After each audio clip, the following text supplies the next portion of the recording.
dirahmati Allah, mari kembali sepenuh hati kita menyampaikan puji dan syukur kepada Allah Subhanahu wa Ta'ala, di mana pada pagi hari ini hanya atas izin dan rahmat Allah juala bersama-sama kita telah dapat membaca, melantunkan, menyimak serta mendengarkan pembacaan ayat-ayat suci Al-Quran yang bersama-sama kita mengawalinya dari ayat ke-88 pada surah Al-Isra atau Bani Israel, dan kita melanjutkannya sampai dengan ayat ke-93. Nah, Bapak dan Ibu, mudah-mudahan atas segala persiapan, perjuangan, kesabaran di dalam kita menyiapkan diri melaksanakan pembacaan ayat suci Al-Quran ini, semoga Allah membukakan pintu rahmat, barokah, dan hidayahnya untuk kita semuanya. Dan sebagaimana biasanya, sebelum kita menelusuri pesan-pesan terbaru melalui ayat yang kita baca pada pagi hari ini, alangkah baiknya Bapak dan Ibu bersama-sama kita memperhatikan sejenak pesan-pesan yang kita dapati di dalam beberapa ayat yang telah sama-sama kita baca kemarin. A'udzubillahi minasyaitonirrajim. Aku berlindung kepada Allah dari segala godaan syaitan yang terkutuk. Bismillahirrahmanirrahim. Dengan menyebut nama Allah yang Maha Pengasih lagi Maha Penyayang.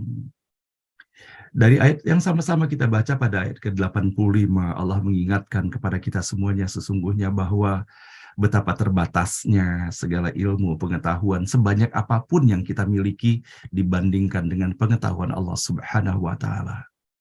Bahwa betapa Allah menyampaikan wa yas'alunaka 'anir ruh, bahwa mereka menanyakan kepada baginda Rasulullah sallallahu alaihi wasallam, mereka meminta orang-orang Yahudi itu Rasulullah memberikan penjelasan kepada mereka apakah yang disebutkan dengan ruh itu sendiri, tentang ruh itu seperti apa.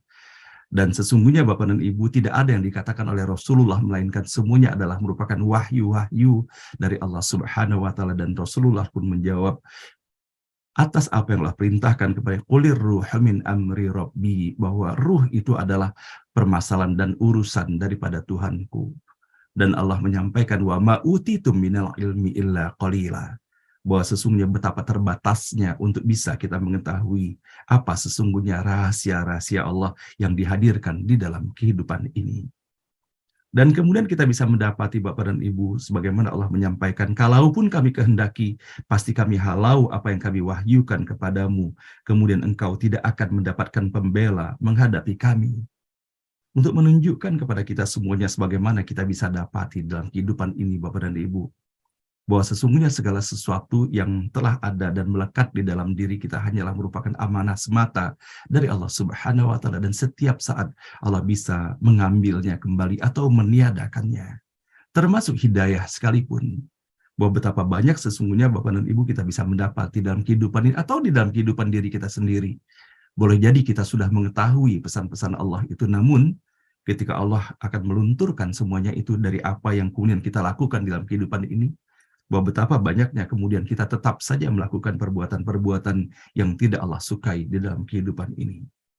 Tapi Allah pun mengingatkan kepada kita semuanya, illa rahmatan mir rabbik, kecuali dengan adanya rahmat dari Tuhanmu.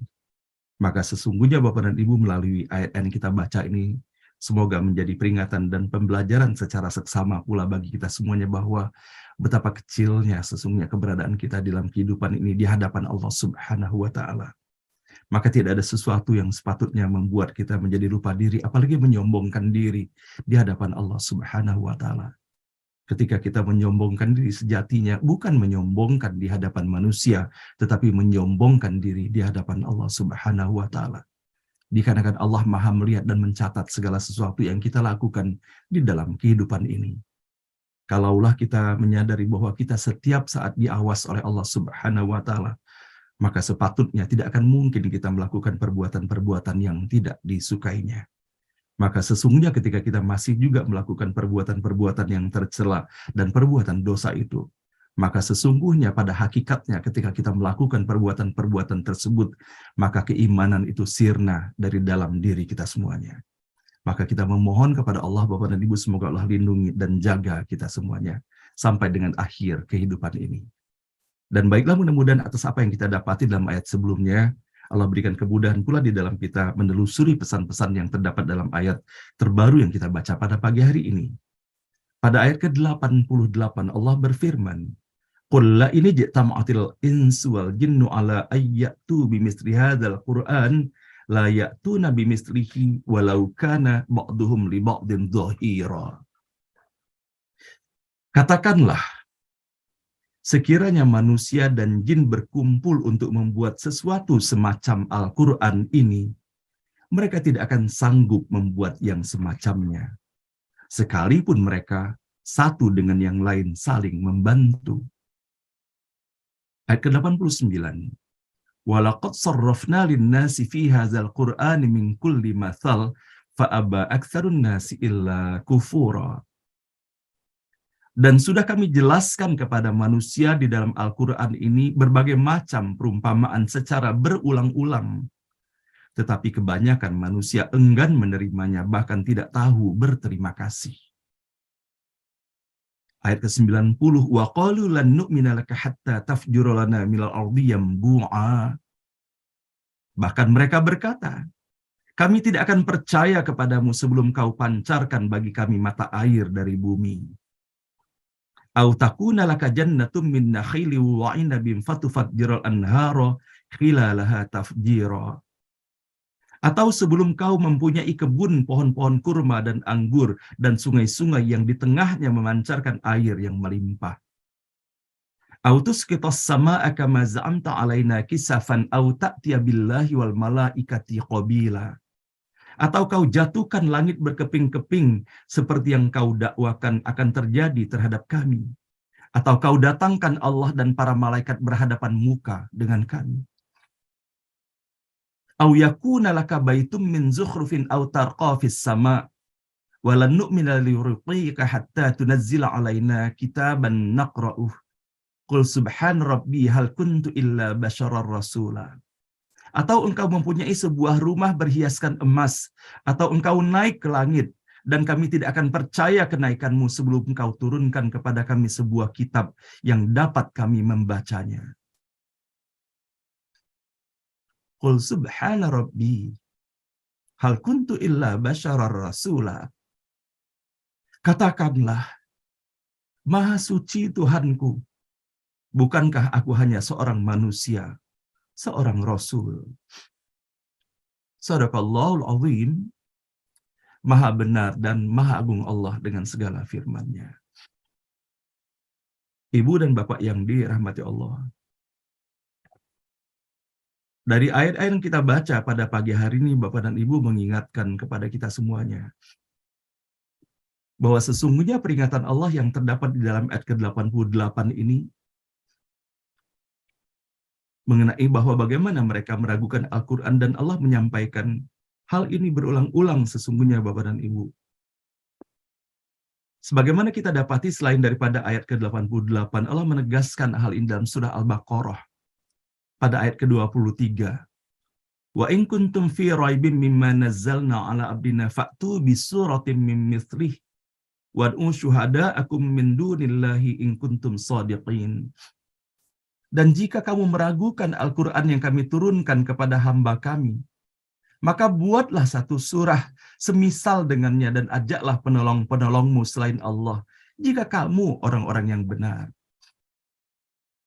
Begitupun di dalam surah Yunus pada ayat ke-38 Allah menyampaikan, Am yaqulu naftarah qul fa'tu bi suratin mithlih wad'u man istata'tum min dunillahi in kuntum shadiqin. Apakah pantas mereka mengatakan dia Muhammad yang telah membuat-buatnya? Katakanlah, buatlah sebuah surah yang semisal dengan surah Al-Quran, dan ajaklah siapa saja di antara kamu, orang yang mampu membuatnya selain Allah, jika kamu orang-orang yang benar.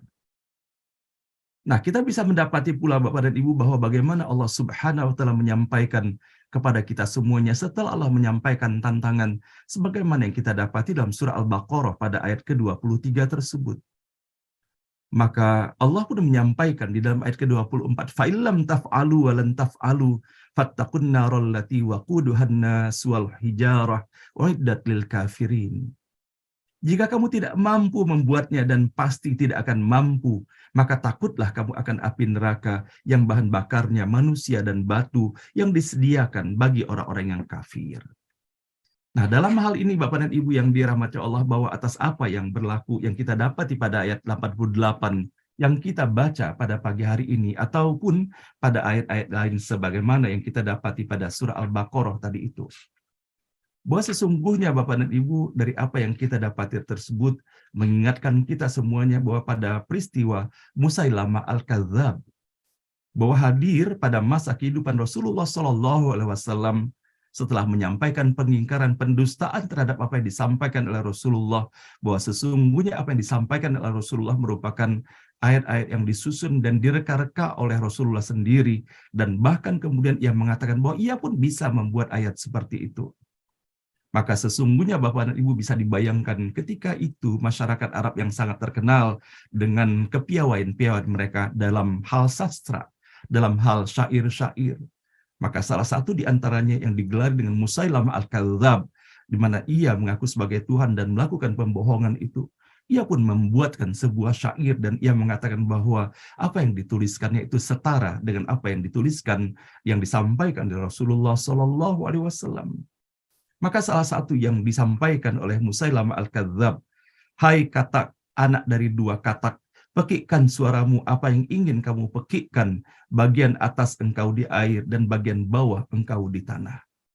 Maka Bapak dan Ibu yang dirahmati Allah, atas apa yang disampaikan oleh Musailamah Al-Kadzab di balik kebenciannya kepada Rasulullah SAW, maka sesungguhnya atas apa yang ia sampaikan dan ia ucapkan dengan penuh kepongahan itu adalah sebetulnya adalah menghinakan dirinya sendiri dan menjadi bahan cemoohan dan hinaan daripada orang-orang yang berada di seputarnya.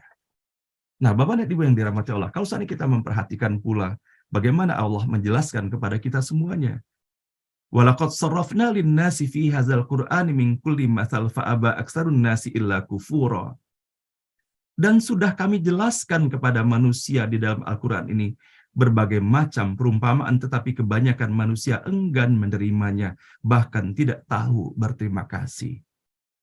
Sehingga kalau misalnya kita perhatikan pula Bapak dan Ibu sejak awal bahwa betapa banyaknya kisah-kisah kehidupan yang telah Allah sampaikan kepada kita semuanya dalam peristiwa Nabi dan Rasul, baik pada diri Nabi Muhammad ataupun Nabi-Nabi dan Rasul sebelumnya. Namun sebagaimana kita dapati bahwa sebanyak apapun penjelasan yang telah disampaikan, namun tetap saja mereka melakukan penistaan terhadap apa yang disampaikan tersebut. Maka dalam hal ini Bapak dan Ibu yang dirahmati Allah, ketika kita membaca ayat-ayat, terutama ketika kita mendapati ayat ke-90 sampai dengan ayat ke-93 pada pagi hari ini, tentunya kita memohon kepada Allah agar kita tidak hanya menggunakan logika kita semata, namun Allah berikan kemudahan bagi kita untuk membayangkan bagaimana sesungguhnya situasi dan kondisi yang dihadapi oleh Rasulullah SAW ketika itu. Tentunya adalah situasi dan kondisi tidak mudah Bapak dan Ibu yang dihadapi oleh Rasulullah, yang sampai dengan usia 40 tahunnya Rasulullah dikagumi oleh mereka, dihormati oleh mereka, dan mendapatkan gelar yang tidak ada gelar yang lebih terhormat pada masa itu, melainkan hanya gelar Al-Amin yang disematkan dan diberikan kepada baginda Rasulullah. Namun apa yang mereka sampaikan, kalau kita perhatikan benar Bapak dan Ibu, mereka menantang Rasulullah SAW, tidak menghargai akan pesan-pesan yang telah disampaikan berupa firman-firman Allah. Sehingga kita bisa mendapati bahwa yang mereka kemukakan sesungguhnya tidak lebih daripada segala sesuatu yang menyangkut hal-hal yang bersifat fisik semata. Mereka meminta kepada Rasulullah untuk memancarkan mata air dari bumi. Mereka meminta kepada Rasulullah untuk menjadikan dan memiliki kebun-kebun kurma dan anggur itu. Dan kemudian mereka meminta juga Rasulullah menghadirkan agar di tengah-tengah kebun itu dihadirkan sungai, dihadirkan air yang melimpah ruah di sana. Kemudian mereka meminta hal-hal yang tidak masuk di akal, meminta agar Rasulullah menghadirkan, menjatuhkan langit itu berkeping-keping di permukaan bumi. Dan kemudian bagaimana mereka dengan sombong dan pongahnya mengatakan bahwa mereka minta dihadapkan kepada mereka keberadaan Allah dan minta malaikat dihadapkan kepada mereka. Dan kemudian bagaimana pula mereka menyampaikan segala sesuatu yang betul-betul hanya sangat fisik semata, materi semata. Ketika mereka menyampaikan bahwa sepatutnya Rasulullah itu sebagai utusan Allah memiliki rumah yang berhiaskan emas. Atau kemudian mereka meminta Rasulullah secara fisik, mereka melihatnya bahwa Rasulullah bisa naik ke langit dan kemudian dari langit itu diturunkan Rasulullah membawa sebuah kitab. Nah, Bapak dan Ibu yang dirahmati Allah, bahwa kalau kita memperhatikan atas apa yang mereka ucapkan ini, Sesungguhnya mereka menyadari bahwa ucapan-ucapan mereka ini bukan hanya sekedar permintaan, tapi merupakan ekspresi tidak berimannya mereka, tidak percayanya mereka kepada baginda Rasulullah Shallallahu Alaihi Wasallam. Maka betapa berbedanya sesungguhnya atas apa yang mereka lakukan, atas mereka yang ucapkan itu dibandingkan dengan apa yang dilakukan oleh orang-orang yang beriman. Sebagaimana kita bisa mendapati salah satu di antaranya, bagaimana keimanan yang dimiliki oleh salah seorang sahabat Rasulullah Shallallahu Alaihi Wasallam, yaitu Sayyidina Abu Bakar As-Siddiq. Sebagaimana kita bisa mendapati bahwa betapa kontroversinya ketika Rasulullah Shallallahu Alaihi Wasallam menyampaikan berita bahwa Rasulullah telah melaksanakan Isra Mi'raj itu. Dan bahwa ketika itu Bapak dan Ibu tidak sedikit daripada pengikut Rasulullah Shallallahu Alaihi Wasallam yang mereka kemudian tidak mengimani lagi Rasulullah dikarenakan mereka menganggap bahwa Rasulullah telah melakukan perbuatan yang melampaui batas dengan mengada-adakan cerita tentang Isra Mi'raj itu sendiri. Namun tidak demikian halnya yang berlaku pada Sayyidina Abu Bakar As-Siddiq. Ketika disampaikan berita itu kepadanya, ia hanya menanyakan apakah berita itu datangnya dari Rasulullah Shallallahu Alaihi Wasallam. Maka ketika dijawab iya, Muhammad mengatakan hal yang demikian. Maka seketika Abu Bakar As-Siddiq mengatakan, apabila itu diucapkan oleh Muhammad, maka aku percaya kepadanya. Maka itulah Bapak dan Ibu yang dirahmati Allah, keimanan sejati, komitmen yang luar biasa yang kita dapati pada diri Sayyidina Abu Bakar dan beberapa sahabat-sahabat lainnya. Dan itu pula salah satu kita dapati bahwa bagaimana Allah telah memberikan kemuliaan kepada Sayyidina Abu Bakar As-Siddiq dan merupakan sahabat utama pada diri Rasulullah dan merupakan satu-satunya yang mendampingi Rasulullah dalam peristiwa Rasulullah melaksanakan hijrah itu. Dan betapa kita mendapati sesungguhnya Bapak dan Ibu ketika Rasulullah Shallallahu Alaihi Wasallam telah memerintahkan untuk melaksanakan hijrah itu, Abu Bakar beberapa kali telah meminta kepada Rasulullah bahwa ia pun akan segera berangkat hijrah. Namun Rasulullah tidak mengizinkannya, sampai dengan kemudian Rasulullah mendapatkan kepastian dari Allah Subhanahu wa Ta'ala bahwa Rasulullah melaksanakan hijrah itu bersama Sayyidina Abu Bakar As-Siddiq. Dan betapa kemudian kita bisa mendapati bagaimana di dalam Al-Quran Allah mengabadikan peristiwa hijrahnya Rasulullah bersama Abu Bakar As-Siddiq. Bagaimana Allah telah menyampaikan pesan luar biasa yang disampaikan oleh Rasulullah Shallallahu Alaihi Wasallam untuk menenangkan Sayyidina Abu Bakar As-Siddiq ketika mereka berada di Jabal Sur itu. Nah, Bapak dan Ibu yang dirahmati Allah, sepatutnya hal ini bukan hanya sekedar menjadi pengetahuan kita semata bahwa atas apa-apa perkataan-perkataan yang mengada-ada yang disampaikan oleh orang-orang Yahudi dan orang-orang yang tidak beriman kepada baginda Rasulullah. Namun sepatutnya hal ini pun menjadi pengingat dan menjadi introspeksi pula bagi setiap diri kita semuanya. Bahwa dari apa yang disampaikan di dalam ayat ke-90 sampai dengan ayat ke-93 ini mengingatkan kepada kita semuanya bahwa bagaimana ketika Allah Subhanahu wa Ta'ala memerintahkan kepada seluruh malaikat untuk sujud kepada Adam, namun semuanya sujud kecuali iblis. Maka kita bisa mendapati dari pembahasan-pembahasan sebelumnya apa yang diucapkan oleh iblis. Iblis merasa bahwa ia lebih baik daripada Adam dikarenakan ia diciptakan dari api sementara Adam diciptakan dari tanah. Maka sesungguhnya Bapak dan Ibu kalau kita perhatikan argumentasi yang dikeluarkan oleh iblis itu, argumentasi hanya berlandaskan fisik semata. Maka begitu juga yang telah diucapkan oleh orang-orang Yahudi dan orang-orang kaum kafir Quraisy ketika itu kepada baginda Rasulullah Shallallahu Alaihi Wasallam, bahwa mereka baru akan beriman kepada Rasulullah apabila permintaan-permintaan mereka ini bisa dikabulkan, yang notabene kalau kita perhatikan dari seluruh permintaan ini adalah segala sesuatu yang menyangkut hal yang bersifatnya fisik ataupun materi itu sendiri. Padahal kita mengetahui kini Bapak dan Ibu bahwa betapa terbatasnya sesungguhnya kemampuan kita di dalam melihat segala sesuatu yang berada di hadapan kita ataupun di seputar kita. Dan bahwa memang kecenderungan kita boleh jadi Bapak dan Ibu kita hanya melihat dan memperhatikan, menghargai ataupun merendahkan sesuatu hanya berlandaskan kepada apa yang kita lihat secara fisik semata. Padahal sesungguhnya kalau kita memperhatikan terbatas sekali kemampuan kita di dalam melihat dan memperhatikan segala sesuatu secara fisik itu sendiri. Maka boleh jadi Bapak dan Ibu yang dirahmati Allah salah satu faktor di mana kita tidak mencapai kesuksesan ataupun kebahagiaan di dalam kehidupan ini. maka boleh jadi hal itu sangat bertalian erat dengan sejauh mana sesungguhnya keimanan dan ketakwaan kita kepada Allah Subhanahu wa taala. Sebagaimana Allah Subhanahu wa taala menyampaikan kepada kita semuanya, fa inna ma'al usri yusra, inna ma'al usri yusra. Boleh jadi kita sudah hafal demikian hafalnya akan ayat itu, dan kita pun faham akan maknanya ketika Allah menyampaikan pernyataannya bahwa sesungguhnya bersama-sama dengan satu kesulitan itu Allah hadirkan begitu banyak kemudahan di dalamnya, dan bahkan Allah mengulanginya kedua kalinya, inna ma'al usri yusra, bahwa sesungguhnya di balik kesulitan itu Allah akan hamparkan begitu banyak kemudahannya. Namun bagaimana dengan diri kita sendiri sesungguhnya dalam menyikapi sesuatu yang berada di dalam kehidupan ini? Ketika kita mendapati sesuatu yang tidak sesuai dengan apa yang kita ekspektasikan atau yang kita harapkan atau apa yang kita bayangkan, bagaimana reaksi kita?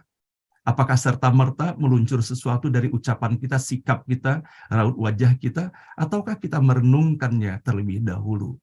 Nah, Bapak dan Ibu yang dirahmati Allah, bahwa betapa kadangkala dengan keterburu-buruan kita, dengan tergesa-gesanya kita mengartikan dan menyikapi sesuatu, padahal sesuatu itu yang kita sikapi ternyata memberikan cara penyikapan yang baik, yang tidak baik, maka sesungguhnya hal itu akan menutupkan pintu rahmat bagi kita sendiri di dalam perjalanan kehidupan kita sebelumnya. Bahwa termasuk pula di dalam interaksi kita, dalam interaksi horizontal kita di dalam kehidupan ini, seringkali kita salah prasangka terhadap orang-orang yang berada di seputar kita. Terlalu cepat kita mengambil kesimpulan sehingga meluncurlah perkataan, atau boleh jadi kita memberikan penyikapan yang tidak baik.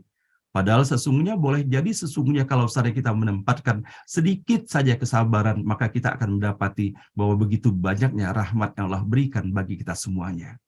Nah, begitu juga Bapak dan Ibu, sepatutnya ayat-ayat ini menjadi iktibar bagi kita semuanya, bahwa seringkali kita memandang diri sendiri ataupun memandang orang-orang yang berada di seputar kita hanya tergantung pada fisiknya semata. Seringkali kita mendapati bahwa ketika mendapati seseorang itu memiliki kekayaan yang melimpah ruah, demikian mudahnya kita membungkuk-bungkukkan diri kepada mereka. Padahal boleh jadi dalam sisi lain mereka tidak menunjukkan sebetulnya sebuah nilai-nilai keteladanan di dalam kehidupannya.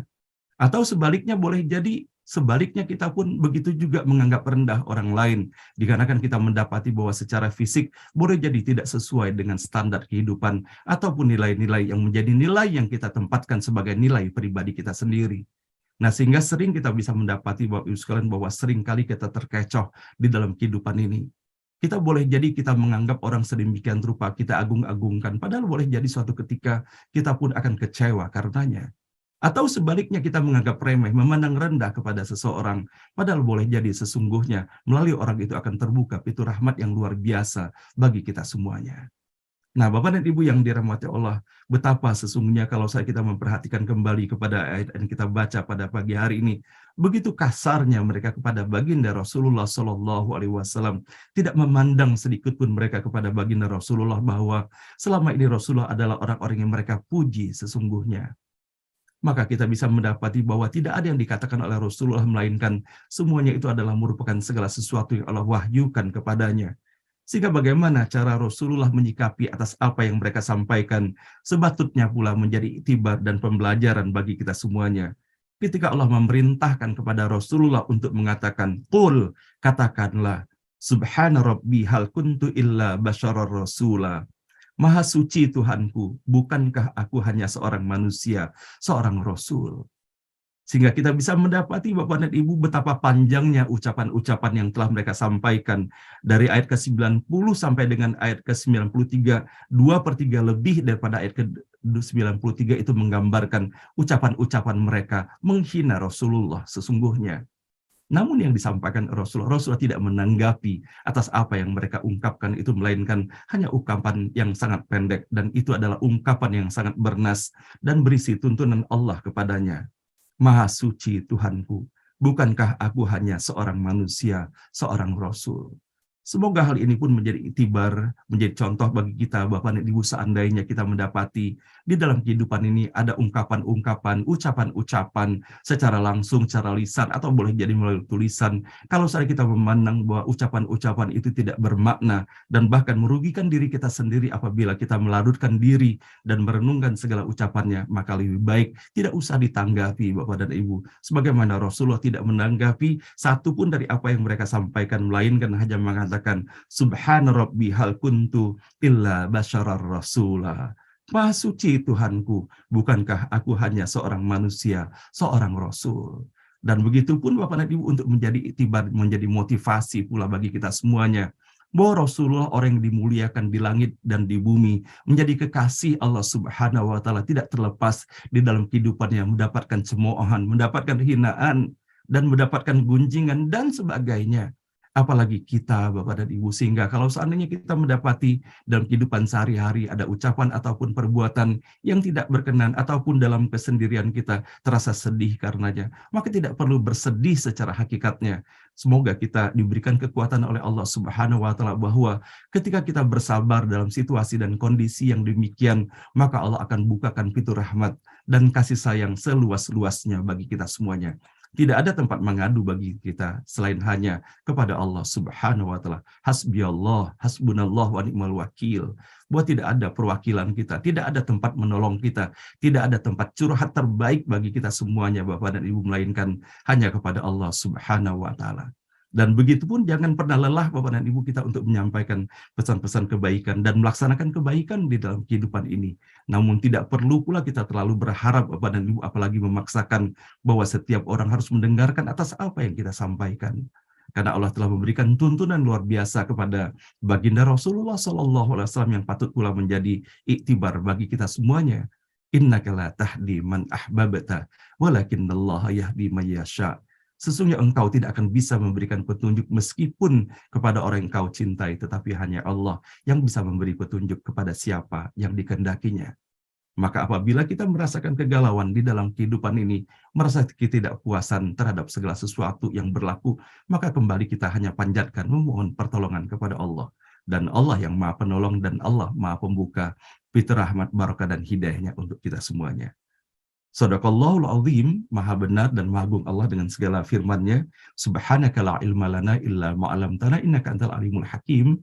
Maha suci Allah Subhanahu wa Ta'ala, tidak ada ilmu pada kita semuanya melainkan hanya atas apa yang Allah titipkan, atas apa yang Allah ajarkan kepada kita semuanya. Karena sesungguhnya hanya Allah yang maha mengetahui dan Allah pula yang maha bijaksana. Nah, Ibu dan Bapak sekalian, demikian yang dapat sama-sama kita telusuri pada pagi hari ini melalui ayat ke-88 sampai dengan ayat ke-93 pada pagi hari ini. Semoga atas apa yang kita dapati pada pagi hari ini Allah berikan kesan mendalam, dan semoga segala sesuatu kebaikan yang kita dapati di dalamnya semoga menjadi bagian dari hikmah, dari hidayah dan inayah yang Allah berikan untuk kita semuanya. Dan seraya pula kita memohon kepada Allah, semoga melalui setiap huruf, setiap kata dan ayat dibaca pagi hari ini, Allah bukakan pintu rahmat, barakah, dan hidayah untuk kita semuanya. Mohon maaf lahir dan batin, Bapak dan Ibu sekalian.